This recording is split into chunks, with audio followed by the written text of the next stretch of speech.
Today on The Young and the Restless, Phyllis, Lauren, Nina, and Danny each play a role as Christine goes over her past and looks to the future.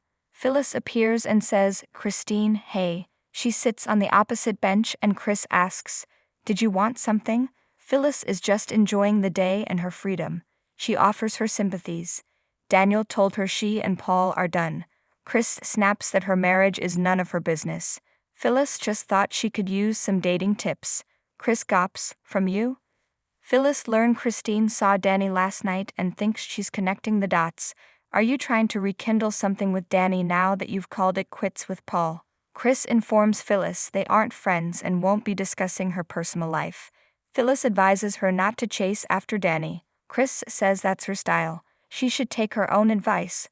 "Right now your top priority should be getting your miserable life back on track." With that, Chris stalks out of the park. Phyllis flashes to years ago when she accused Christine of taking her son from her.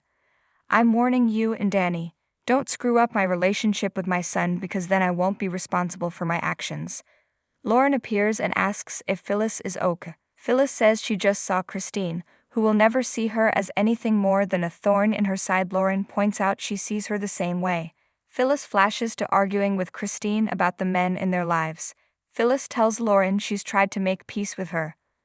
Lauren asks, "Really?" At Crimson Lights, Chris tells Esther she has a lot going on right now. Nina appears and asks, "Feel like talking to an old friend?" Christine smiles. On the patio, Nina tells Chris she's sorry she and Paul couldn't work it out. Christine, blinking away tears, says it's sad but she believes it's the right thing. "We're different people than we were when we first met." Nina muses, "People change. Look at us." They marvel at how far they've come since they were teens and flashbacked to Chris and Danny teaching Nina how to act like a lady. They even talk about Nina stealing Philip from Chris. She is sorry but she got a beautiful son out of it. Nina tells Cricket she's always been there for her. They recall when Nina was a pregnant teen. "You're the only real friend I've ever had." Christine tells Nina she wants the best for Paul and hopes they can stay friends. They're both searching for what they want for the next phase of their lives. Nina learns that Chris saw Danny last night and that he's staying in town. She realizes he's also been around Phyllis. Christine doesn't believe that woman has changed. Nina agrees. Of course not. She reflects that Christine and Danny have quite the history and they flash back to when the former lovebirds were young. Christine laughs with Nina and says I could definitely use some fun. In the jazz lounge, Danny plays the piano and then pauses to think about Christine telling him that her marriage to Paul is over. He continues to play until Daniel comes in.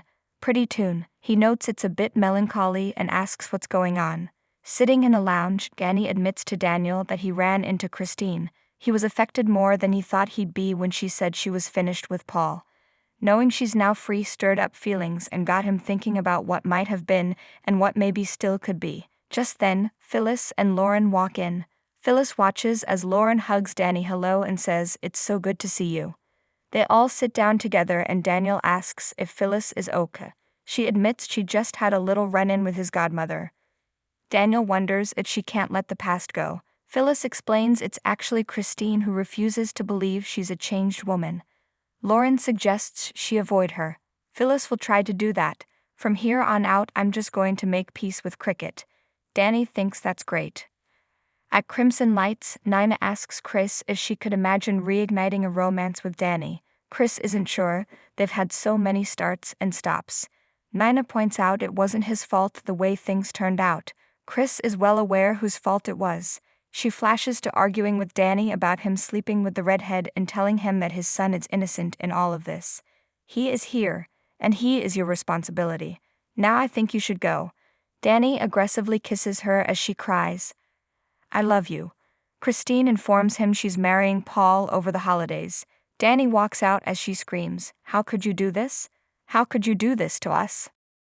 In the jazz lounge, Lauren says her goodbyes and leaves after reminding Phyllis that she has been on the bad side of Christine a few times and they made it through. She urges her to make new memories. At Crimson Lights, Nina asks, "So, do-over or no do-over?" Chris warns, "Let's not get ahead of ourselves." She thinks they missed their chance. Nina's unconvinced. They're both single for the first time in a long time. What if the timing is right finally? She owes it to herself to find out. Lauren arrives and greets them before asking Christine, "How was your trip?" Chris tells her it's over with Paul. Nina confides that their friend is just trying to decide what her future looks like. They recall when Christine was in practice with Michael. After Chris looks down again, Nina asks what she's thinking about. Chris says they both have careers that they love and terrific children. Did I make a mistake putting career ahead of family? Nina and Lauren ask Christine not to second-guess herself. She recalls that Paul wanted to start a family but she put him off. She cries that when you're a little girl you always assume you're going to be a mom one day, but it didn't happen. Nina argues that not having children allowed her to make a difference in others' lives. And you played a major role in Daniel's life. Chris laments that she and Paul had that one chance to have a child. She recalls being in the hospital after losing the baby. Nina and Lauren remind her it's not too late for romance. Be happy. Chris tells Lauren that Nina thinks she should explore things with Danny since he'll be in town for a while. She worries about losing the friendship and doesn't need the aggravation of dealing with Phyllis right now. Lauren says Phyllis was just saying that she wanted to do better. Nina snaps, "Forget Phyllis, okay?" Chris wishes she could. In the jazz lounge, Daniel compliments Phyllis on her work at Omega Sphere. Phyllis declares that this is day one of her Christine-free brain. Daniel doesn't think she'll make it to day two. He recalls that Christine was great to him when he was younger. Phyllis cheers to Christine. At Crimson Lights, Lauren takes off and Nina muses to Chris, "You're really at a crossroads, aren't you?" She wishes she could write her next chapter, but she'll have to do that herself. Chris knows. Nina reminds her she's had two great loves, which is more than most people get. Chris says she also has an amazing best friend. She has a better idea which way she wants to go now. Nina wants to come along for the ride. They embrace. At the jazz lounge, Daniel has to leave for a meeting and invites Phyllis to come with him. He'd like her take on it. Phyllis is thrilled. Danny tells her, "You are doing really well." Phyllis asks if he'd be interested in having dinner with her tonight. He stammers, Yeah, we'll figure something out," as Christine appears behind Phyllis. The redhead turns to see Christine and then leaves with her son. Danny tells Christine he's been thinking about her. He wants to get her thoughts on something he's been working on. Leading her to the piano, Danny teases that she doesn't have to sing. He begins playing and Christine tears up. It's beautiful. Danny continues playing as Christine watches him and touches his shoulder.